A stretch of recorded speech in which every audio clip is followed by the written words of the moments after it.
My name is Maria. I am 30 years old. This is my story. It is not a happy story at the beginning, but maybe, just maybe, there is hope at the end. I want to tell you how my life changed. It changed very fast. One morning, everything was normal. The next morning, my world was broken. I lived in a small town. The town was quiet and green. We had a nice house. It had a small garden with red flowers. I loved those flowers. My husband, Alex, and I lived there. We were married for 5 years. 5 happy years. Or so I thought. Alex was kind. He had a warm smile. He worked in the city. He came home every evening. We ate dinner together. We watched movies. We talked about our day. Our life felt perfect. Like a dream. I felt safe. I felt loved. I thought we would be together forever. I remember that morning clearly. It was a Tuesday. The sun was shining. Birds were singing outside our window. I woke up happy. I made coffee just like every morning. Alex was already awake. He was standing by the window. He looked serious. I asked him, "Is everything okay, Alex?" He turned around. His face was different. His eyes were sad. He didn't smile. He said, "Maria, I need to tell you something." My heart started beating fast. I felt cold suddenly. "What is it?" I asked. My voice was small. He took a deep breath. "I'm leaving," he said, just like that. 3 simple words, but they broke my world. "Leaving? Where are you going?" I asked. I thought maybe it was a work trip, a long one. He shook his head. "No, Maria, I am leaving you." I couldn't understand. Leaving me? Why?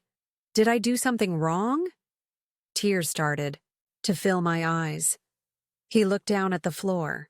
"It's not you," he said. "It's me. I need something different." "Something different?"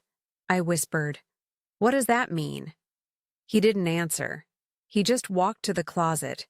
He took out a big bag. He started putting his clothes inside, shirts, pants, his favorite blue sweater. I watched him. I couldn't move. My legs felt like stone. My mind was empty. This was not real. This was a bad dream. I wanted to wake up. He packed quickly. He didn't look at me. When the bag was full, he closed it. He put it near the door. Then he came to me. He touched my arm gently. "I'm sorry, Maria," he said. His voice was low. "I didn't want to hurt you." I pulled my arm away. "Sorry?" I cried. "You are breaking my heart. You are destroying our life. And you say sorry?" He looked away again. "I have to go," he said. He picked up his bag. He walked to the door. He opened it. He paused for a moment. He looked back at me one last time. His eyes were full of sadness, or maybe guilt. I don't know. Then he said, "Goodbye, Maria," and he walked out. He closed the door behind him. Silence. The house was suddenly very quiet. Too quiet. I stood there for a long time. I didn't move. I just stared at the closed door. My perfect life was gone. Just like that. In one morning, my husband left me. I was alone, and I was so afraid. The first few hours were a blur. I don't remember much. I think I sat on the floor.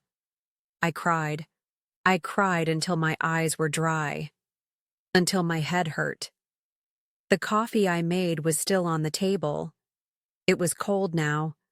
The sun was still shining outside. Birds were still singing. But inside my house, inside my heart, Everything was dark. Everything was broken. I looked around the living room. Our photos were on the wall. Us smiling on our wedding day. Us laughing on a beach vacation. Us holding hands in our garden. Happy memories. Now they felt like sharp knives in my heart.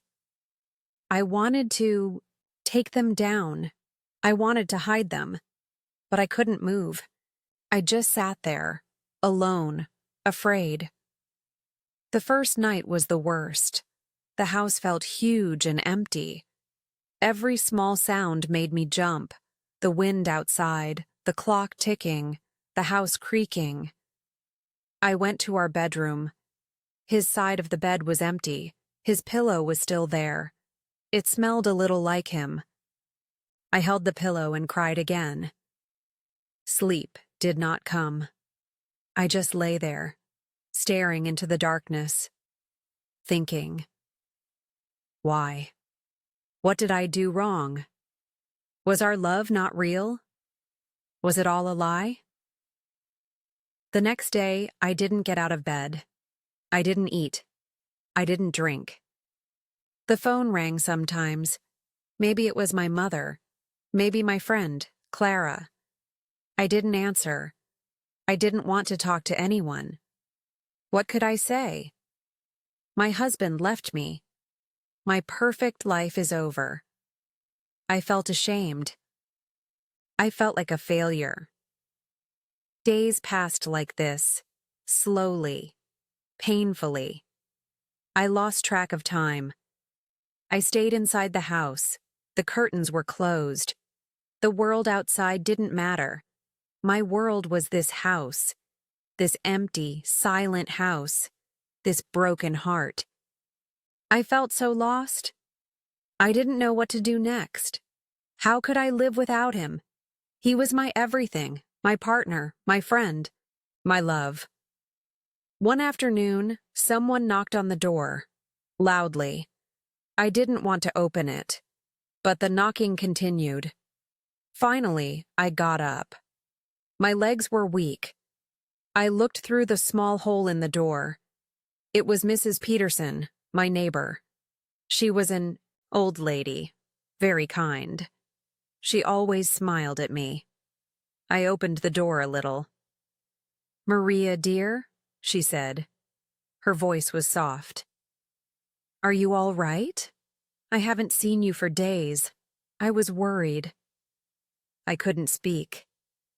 Tears started rolling down my cheeks again.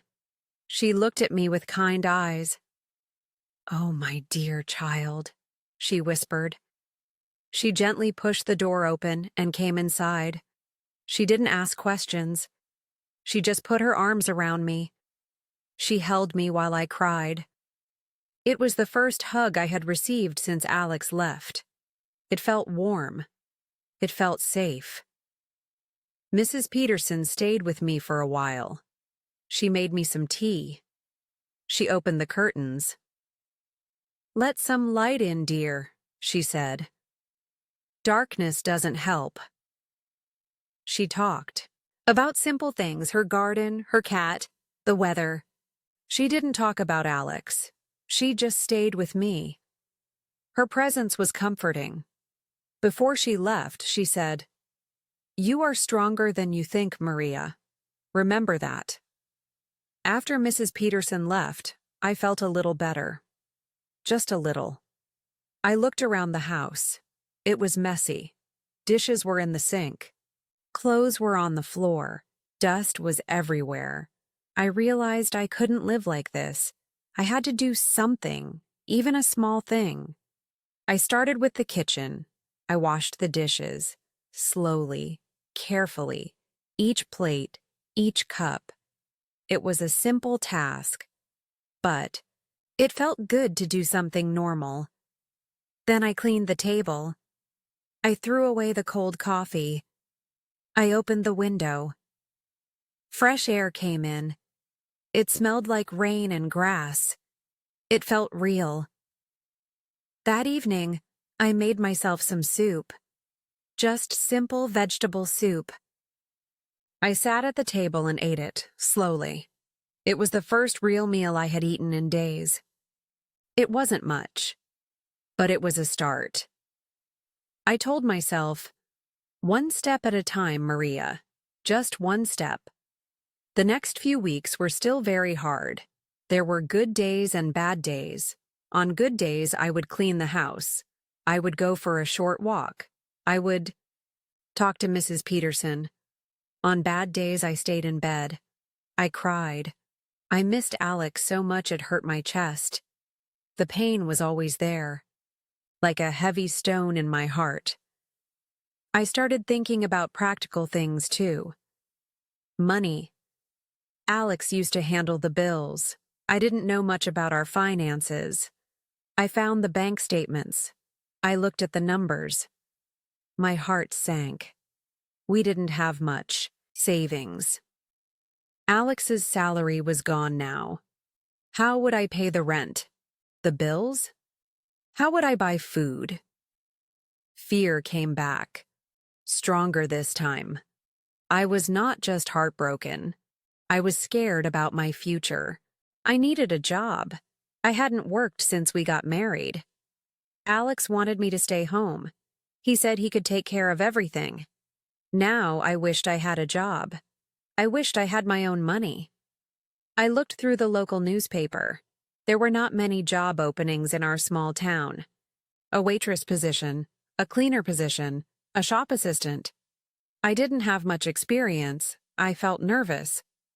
Could I do it? I decided to try. I applied for the job at the local library. It was a part-time assistant position, helping people find books. Keeping the shelves tidy. It sounded quiet. It sounded nice. I went for the interview. My hands were shaking. I didn't feel confident. But the librarian, Mrs. Gable, was kind. She asked me simple questions. She smiled warmly. A few days later, she called me. "Maria," she said, "the job is yours if you want it." I cried again. But this time, they were tears of relief. Maybe hope too. Starting the job was hard. I was shy. I didn't talk much. But the library was a peaceful place. Quiet. Full of books. Full of stories. I liked being there. It helped me forget my own sad story for a few hours each day. Mrs. Gable was patient with me. She taught me how to use the computer system, how to help people find what they needed. Slowly, I started to feel more comfortable. I even started talking a little with the visitors. An old man who loved history books, a young girl who loved fairy tales, a mother looking for parenting books. Working helped me feel a little bit useful. It gave me a reason to get out of bed in the morning. It gave me a small income. It wasn't much, but it helped pay the bills. I was still lonely. I was still sad. But I wasn't completely helpless anymore. One day, while cleaning the house, I found an old box. It was under the bed. Inside were my old drawing supplies, pencils, paints, sketchbooks. I used to love drawing when I was younger. Before I met Alex. I stopped drawing after we got married. He wasn't interested in art. He said it was a waste of time. I looked at the pencils. My fingers wanted to hold them again. That evening, I sat at the kitchen table. I opened a sketchbook. I took a pencil. I started to draw. Just simple things at first. A flower from the garden, a cup of tea, my neighbor's cat sleeping on the fence. It felt good. My mind became quiet. The pain seemed less sharp when I was drawing. It was like finding an old friend, a part of me that I had forgotten. I started drawing every evening. It became my quiet time, my healing time. Sometimes I drew happy things. Sometimes I drew my sadness. Tears fell on the paper sometimes. But drawing helped me express feelings I couldn't say in words. Months passed. Winter came. Snow covered the town.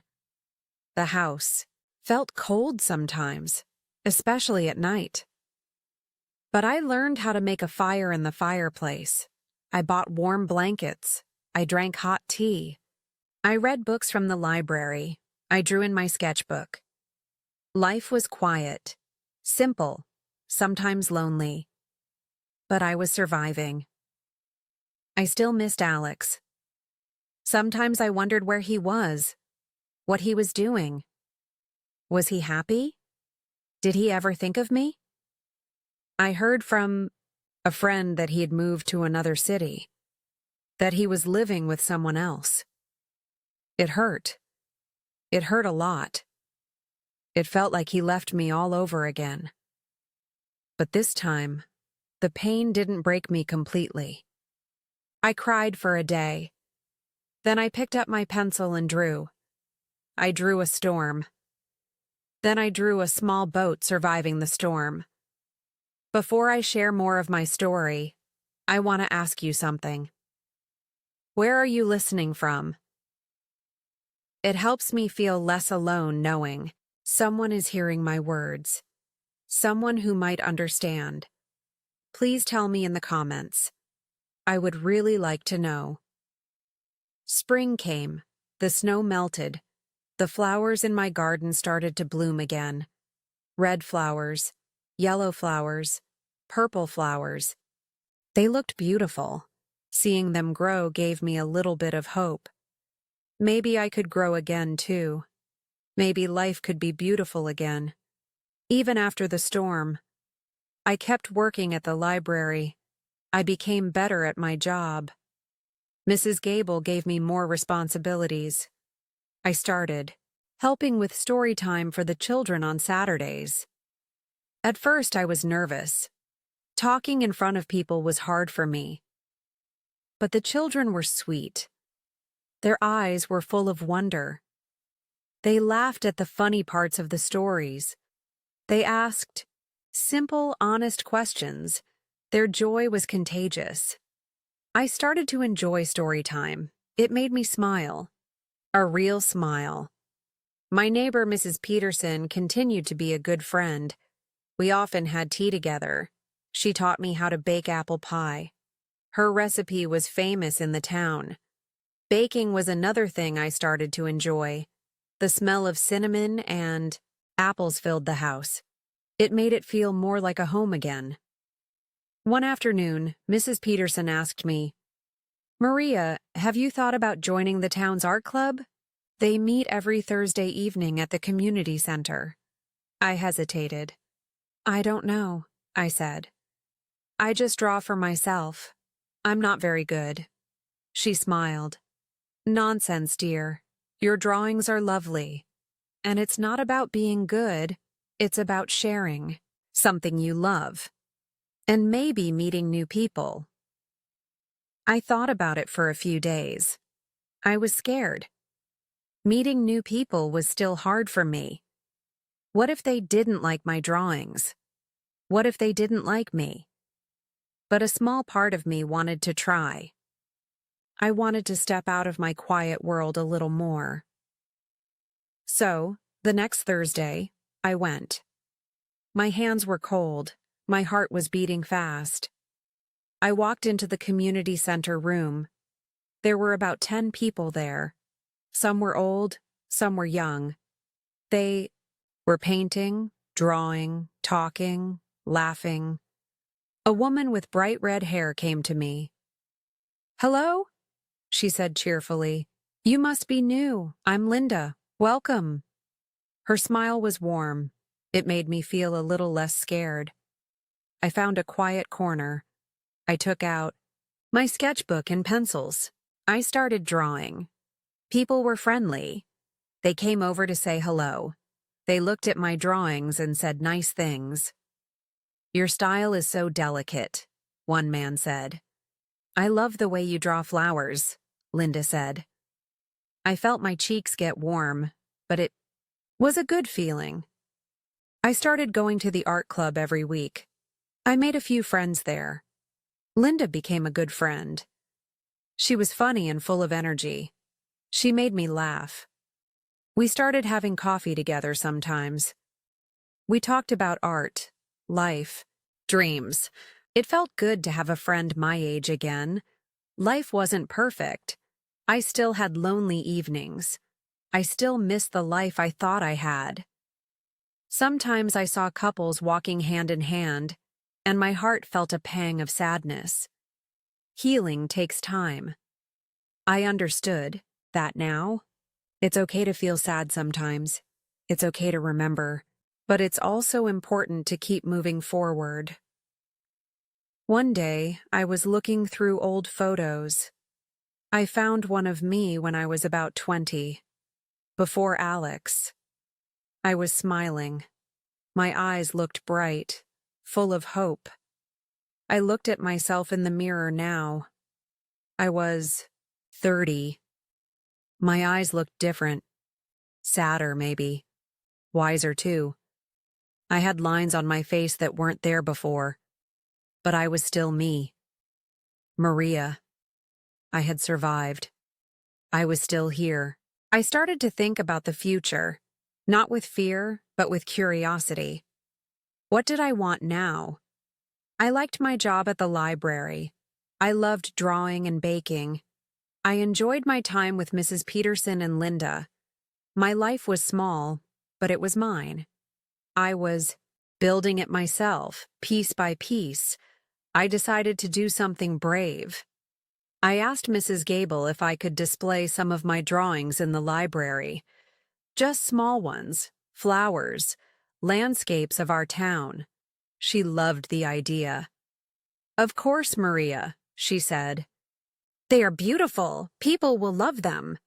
We put up about 10 drawings on a small wall near the entrance. I felt so nervous. What if people didn't like them? But people did. They stopped to look. They smiled.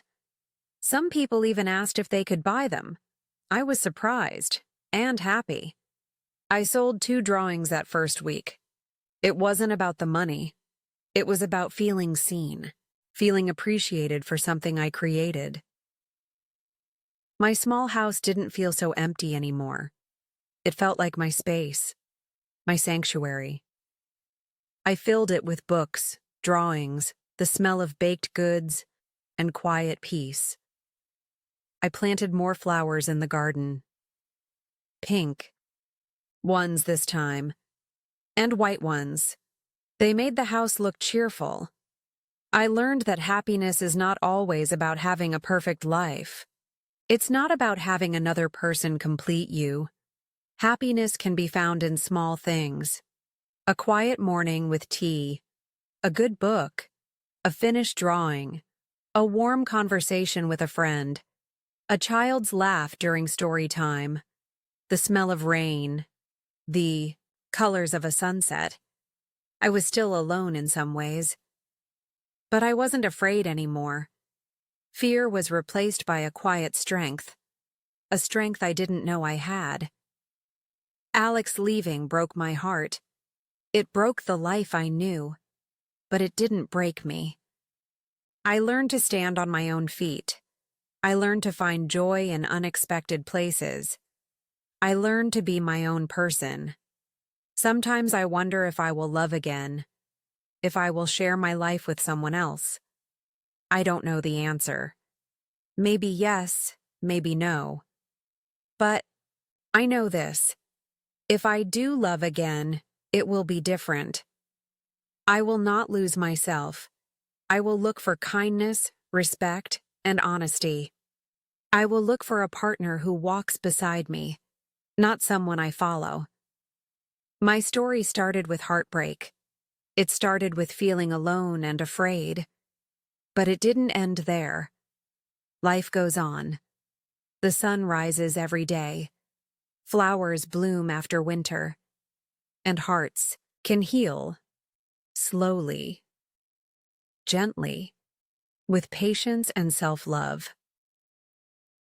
Now, when I wake up in the morning, I make coffee. I look out the window. I see my garden. I see the quiet town. I take a deep breath. I don't know what the day will bring, but I am ready for it. I am Maria. I am 30 years old. I am not just the woman whose husband left her. I am a librarian assistant. I am an artist. I am a baker. I am a friend. I am a survivor. And maybe, just maybe, I am starting to feel happy again. If you are going through a hard time right now, please know this. You are not alone. It feels dark now, I know. It feels like the pain will never end. But it will get better. Be kind to yourself. Take small steps. Find little things that bring you comfort. Reach out to someone you trust. Or find strength in quiet moments alone. You are stronger than you think. You can survive this. Keep going. One day at a time. Thank you for listening to my story. It means a lot to me.